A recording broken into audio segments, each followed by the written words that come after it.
ಬೆಂಗಳೂರಿನ ಪಬ್ ಒಂದರಲ್ಲಿ ಬಾಲಿವುಡ್ ನಟ ಶಾರುಖ್ ಖಾನ್ ಪುತ್ರ ಆರ್ಯನ್ ಖಾನ್ ಅವರು ಸಾರ್ವಜನಿಕವಾಗಿ ಅಸಭ್ಯವಾಗಿ ವರ್ತಿಸಿದ್ದಾರೆ ಎಂಬ ಆರೋಪ ಕೇಳಿಬಂದಿದ್ದು, ಈ ಕುರಿತು ಹಿಂದೂ ಮುಖಂಡರೊಬ್ಬರು ಪೊಲೀಸರು, ಆಯುಕ್ತರು ಮತ್ತು ಡಿಜಿಪಿಗೆ ಇಮೇಲ್ ಮೂಲಕ ದೂರನ್ನ ಸಲ್ಲಿಸಿದ್ರು.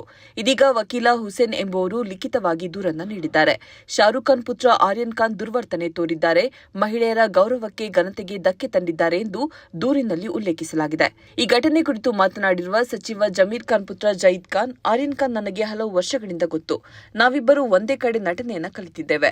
ಅವನು ಬೆಂಗಳೂರಿಗೆ ಬರುತ್ತಿದ್ದೇನೆ ಎಂದು ಮೆಸೇಜ್ ಮಾಡಿದ್ದ. ಹೀಗಾಗಿ ಒಂದು ಓಪನಿಂಗ್ ಸೆರೆಮನಿಗೆ ಹೋಗಿದ್ದೆವು. ಅಲ್ಲಿ ನಾವು ಅಂದುಕೊಂಡಿದ್ದಕ್ಕಿಂತ ಹೆಚ್ಚಿನ ಜನ ಸೇರಿದ್ರು. ಇಷ್ಟು ಜನರಿದ್ರೆ ನನ್ನಿಂದ ಸಾಧ್ಯವಿಲ್ಲ ಎಂದು ಆರ್ಯನ್ ಹೇಳಿದ. ಅವನ ಮ್ಯಾನೇಜರ್ ಜನರನ್ನ ಚದುರಿಸುತ್ತೇನೆ ಎಂದು ಹೋದ. ಎಷ್ಟು ಹೊತ್ತಾದ್ರೂ ಬರಲಿಲ್ಲ.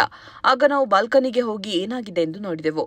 ಆಗ ಅವನ ಫ್ರೆಂಡ್ ಕಮ್ ಮ್ಯಾನೇಜರ್ಗೆ ಆರ್ಯನ್ ಹಾಗೆ ತೋರಿಸಿದ್ದಾನೆ, ಅದು ಜನರಿಗೆ ತೋರಿಸಿದ್ದಲ್ಲ ಎಂದು ಹೇಳಿದ್ದಾರೆ. ಇನ್ನು ಶಾರುಖ್ ಖಾನ್ ಪುತ್ರನ ಅಸಭ್ಯ ವರ್ತನೆ ವಿರುದ್ಧ ಹಿಂದೂ ಮುಖಂಡ ತೇಜಸ್ ಗೌಡ ಎಂಬುವರು ದೂರನ್ನ ನೀಡಿದ್ದು, ದೂರಿನಲ್ಲಿ ಆರ್ಯನ್ ಖಾನ್ ಶಾಸಕರ ಪುತ್ರರಾದ ಮೊಹಮ್ಮದ್ ನಳ್ಪಾಡ್ ಮತ್ತು ಜಾಹಿದ್ ಖಾನ್ ಅವರ ಹೆಸರನ್ನ ಉಲ್ಲೇಖಿಸಲಾಗಿದೆ.